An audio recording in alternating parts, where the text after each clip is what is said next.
Os o'r pwynt y busnes, bwyty tapas ydy yr bwyty mewn ffordd, lle mae'r cynnyrch i gyd wedi'i wneud o bethau Cymraeg ac yn lleol mewn ffordd. Hefyd mae gennym ni 4 ystafell aros yma.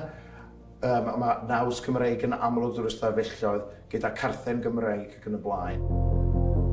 Yn dilyn gael diagnoso efo cancer y gwaed a mer yr esgid, nes I sylweddoli na un cyfle rhywun yn gael mewn bywyd. Mae garodd yr adeilad wedi tynnu'n sylw fi ers tro yn byd mewn ffordd. Dyn nes I benderfynu cysylltu gyda'r perchenog mwyn edrych o ganddi ddiddordeb mewn gwerthu'r adeilad.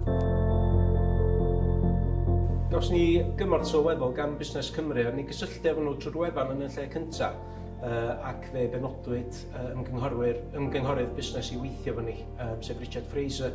Oedd yn dda I ni oedd Richard yn siarad Cymraeg a ni'n eisio manteisio ar y cyfle I wneud y trafodaethau trwy gyfrwng y Gymraeg.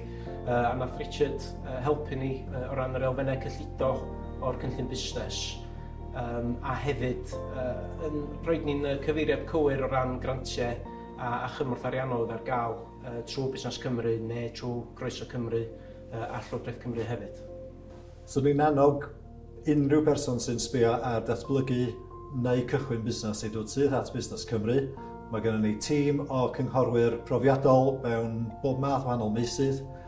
Da ni'n redeg cyrsia, da ni'n neud ar cwbl lot trwy Cymraeg a Saesneg. Fel Cymru Cymraeg, dwi'n meddwl bod hi'n bwysig bod ni'n defnyddio gwasanaethau Cymraeg sy'n ar gael. Os da ni'n hunain ddim yn defnyddio nhw, wel pwy sy'n mynd I.